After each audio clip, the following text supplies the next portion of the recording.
Hi, I'm Camille. And I'm Gretchen. Welcome back to Starting Over. It's our podcast where we help you learn how to start over. That's right. What are you going to talk about today, girl? You know what?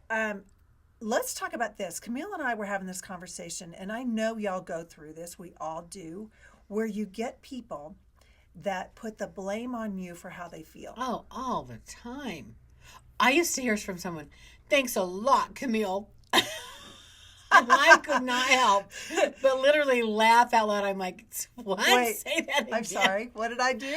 Thanks a lot, Camille. I'm like, oh my guilt tripper. Okay. And I do not do well with that, do I? No, not I'm no, not not the gonna right person to say this to. Because here's the thing, and I know we've all heard this, if it weren't for that person, I wouldn't feel this way. Yeah. If they hadn't done that, I wouldn't feel this way. That's right. Well, we know, Camille and I, gosh, we've been through this ourselves, and we've shared it with so many clients.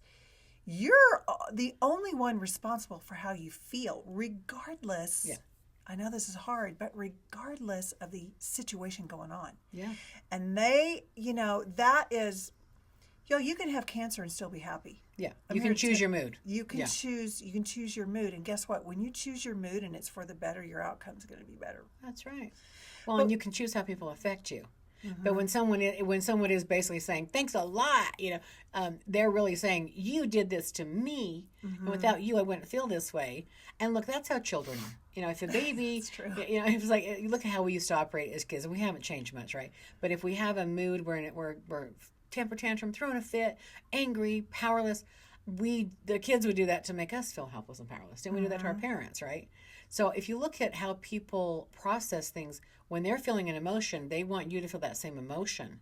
And so if you want to resolve something, hypothetical, someone sees a post or something and they comment because you're making them feel a certain way. Like if you lost all this weight, you look so beautiful, and they might feel jealous, but they might throw something out there to try and make you feel jealous about something, right? You have to really unravel it. You have to see that person's feeling what you're feeling. You made a comment, and I was thinking about this. We've all heard the expression, like, I can't read your mind. So if you're upset about something, you need to let me know because I can't read your mind.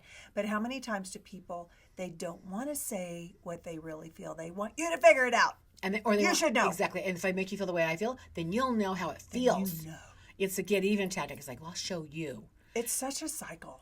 It No, is. why do we do that? We're It is babies. such a cycle where I want you to hurt like I'm hurting. Yeah. Or I want you, and I think we say this all the time. It's kind of an enabling thing, maybe a little bit. Like, I haven't really been through what you've been through, but I can only imagine. And there's a lot of validity in that. That's However, empathetic, yeah. sometimes people take that as, how dare you say you that. think you know what I feel? You don't know what I feel. And there's truth in that. There is. I know, but how shitty. I'm sorry. Right? I've had that said to me. It's like, because I'm a counselor, people, you don't know how I feel.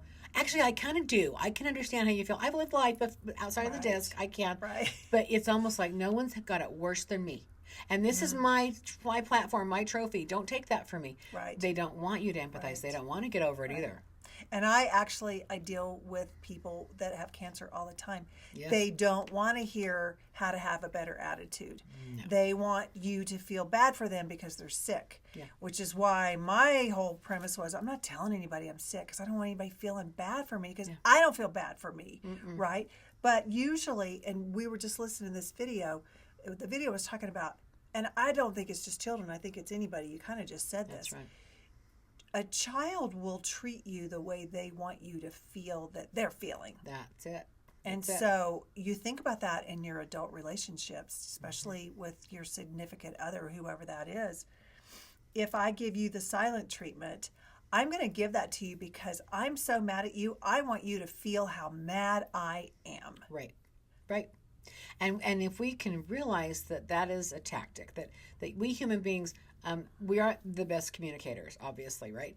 But if you want someone to feel that way, you have to say, what are they making me feel? Is that how they feel? Yeah. And if you could do that, then you could probably, get to the truth quicker, tell the truth faster. And you wouldn't be upset. You know what I'm saying? It's almost like if a child comes at you with derogatory statements that are digs, and Camille's the best at saying, like, just don't react. Yeah. Just don't give them any satisfaction in the reaction.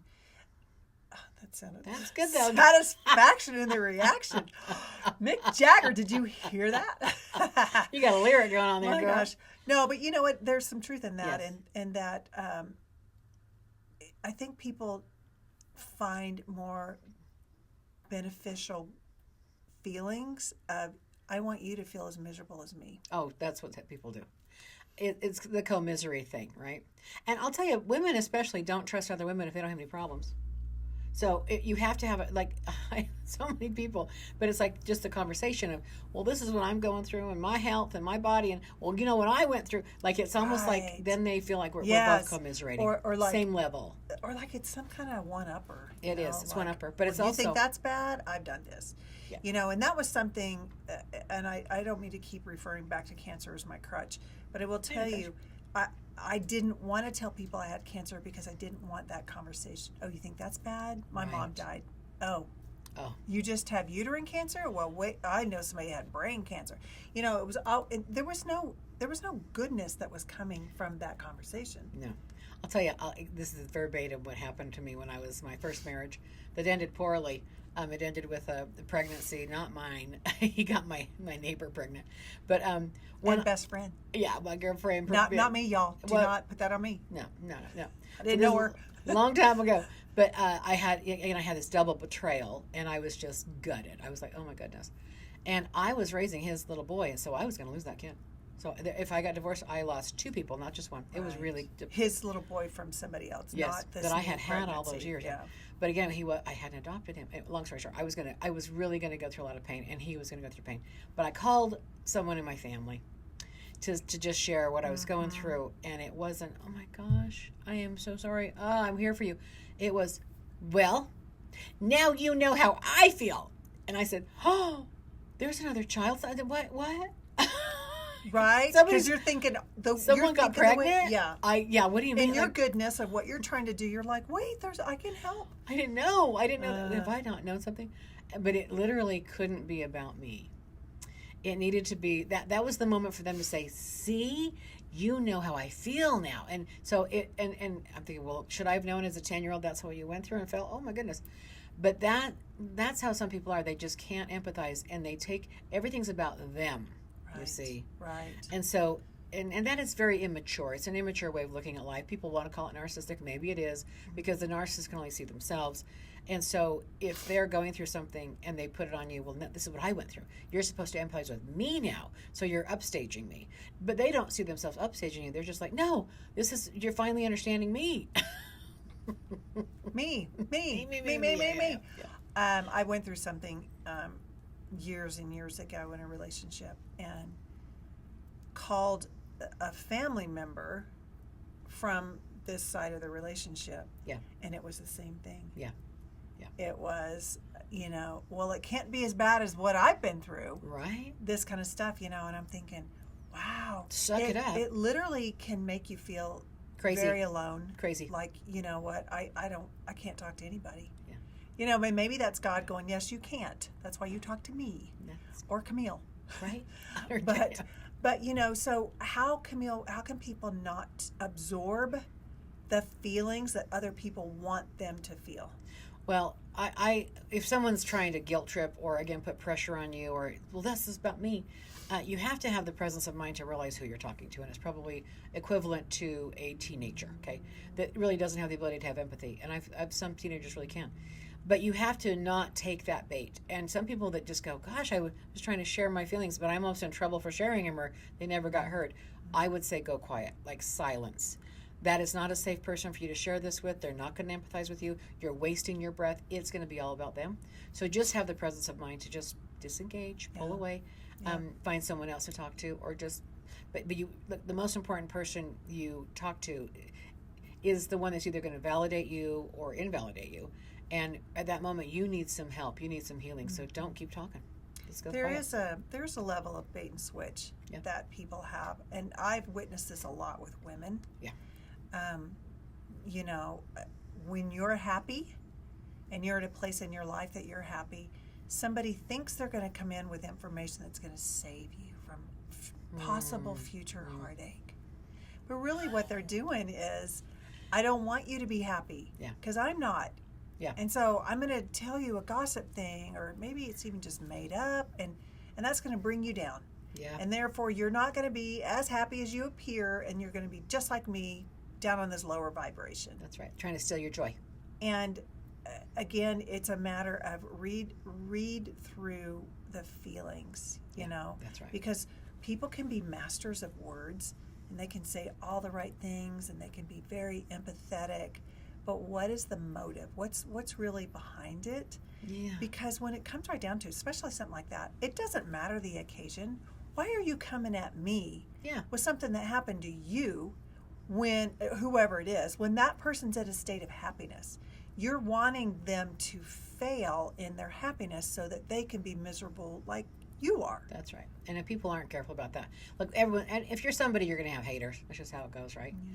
But it's, I remember somebody said to me in a very passive aggressive way, I'm going to pray for you. I'm going to the temple and I'm going to pray for you. Put your name on the prayer. And I was like, oh, please don't. Please. No. Don't, trust me, I got it. I got it. Connection. I got my own connection. Your prayers aren't going to make a difference for me at all, sugar. So I was like, please don't pray for me. But it wasn't, I really love you. It was, I'm judging you, and I think you need prayers because you are a sinner. And I thought, I'm going to keep on cussing. That's going to be me. Whatever. I don't even know what I was praying for. You know, and I just caught myself like I'm telling a story too, like I'm trying to one up you. I'm certainly not trying to do that.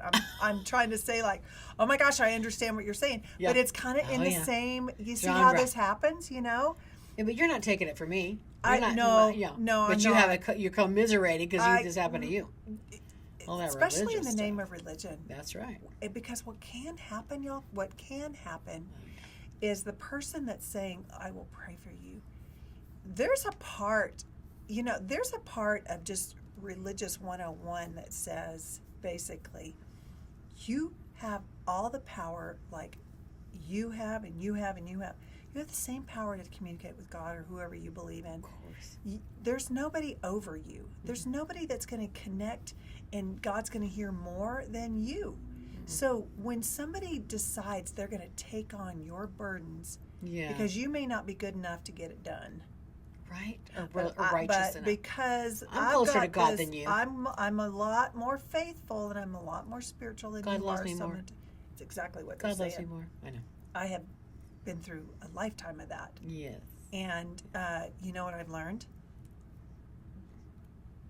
God hears me. Yeah. God loves the sinner. Hey, Absolutely, that's me. Right? And so, no one should ever make you feel like you're not worthy enough to fix or to comfort or to cry out in your own way to whatever you believe in. Well, and in the history of religion, it's the dogma. You have to go to the authority to get relief, and you have to, all these things. And, there's just, people have to have their own one-on-one. You have to have a direct line. And people can. Everyone can reach out to Spirit, right? Which is why it's so important, y'all, that you take the time at the beginning of the day and the end of the day to have that one-on-one conversation. Yeah. And to really try to, I was listening to Wayne Dyer, and he says, we came from nowhere, same spelling, to now here.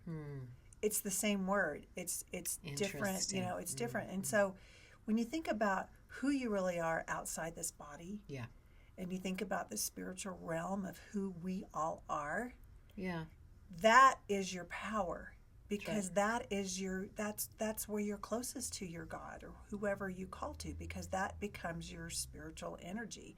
Not I'm a 60-year-old woman and I'm not married, and none of that matters, because that's just not who you really, really are. It doesn't have to mean anything. And so when you're going through a situation where you're either absorbing people's pain or you're feeling guilty because somebody's hurting and you're not hurting enough, Abraham Hicks always says, you can't get sick enough to help sick people get better. You can't get poor enough to help poor people get rich. You can't take that on. It's not going to change. That's right. And when you're in a situation like this, I've noticed that person will double down, and then they'll enforce their reality on you even more, and they'll be more dramatic. And ultimately, what they're saying is, bottom line, you've hurt me. You're hurting me. Okay, so I need to believe I'm hurting you. I'm a harmful person. So then I feel, what about myself? And what does that do to me? Well, I'm less self-expressed. I feel guilty. I'm a sinner. Oh, I should hurt myself. I should not have abundance, whatever. We start punishing ourselves when we feel guilt. Mm-hmm. But I think the ultimate trick of that is to make us feel guilty. Do you see that? Guilt is one of those, it's a verb, it's an emotion, it's an adjective. It can be a lot of things. And when especially people tap into the fact that, ooh, this person could feel guilty, they can milk that. They milk it. And then you end up sabotaging a relationship because you're trying so hard to make up for something you're not responsible for. Right. Right? And it never works. I mean, if you take that bait and you go to the guilt and you're like, I'm so sorry, and let me do this, let me do that. It's like, well, no, I'm not over. I'm not going to get over it. You're going to owe me. And so there is like a utility. People utilize resulting guilt. So people, and I see that in relationships so often. It's like I watch people I have a one client I'm thinking of right now. He's a widower. His wife died. He met this woman within months, and he felt so guilty for her death, and just the whole grief stuff. Well, I call her a grifter. This grifter literally moved in on him and his kids, and to this day they're still together after a few years, and it's not going well because she's just continuing to push on him. You owe me this. I haven't got love. Oh. You weren't over this. You haven't. So she's look what I did for you. Yes, I've saved these kids. I've raised these kids. And so this game that's going on here is truly like this mastermind guilt trip. And because of he wasn't on his A game. He would have never married her on his A game. But he was the resulting pain and grief that he was going through. Right. And then people that are like this, they glom onto that to utilize that and to their benefit. Mm-hmm. She's got hundreds of thousands of dollars out of this guy. I'm not kidding. And I finally said today, Sugar, run. Go get a lawyer. Well, she's not entitled. Yes, she is. She's got 4 years in, baby. She could take you. Yeah. And so, this is going to be a problem. I knew a lady that at some point in their marriage, earlier on in their marriage, she took a brave face and put on some sort of lingerie, and he ended up mocking her. And from that moment on, and this had been like, say, 30 years prior to this conversation that I was having with her. She let herself go. She let herself get heavy. She thought, I will never give of myself to this person who hurt me so bad. So what did she end up doing? She not only ruined their relationship, instead of having a conversation about, hey, this hurts my feelings, or that hurt my feelings, she ruined her health.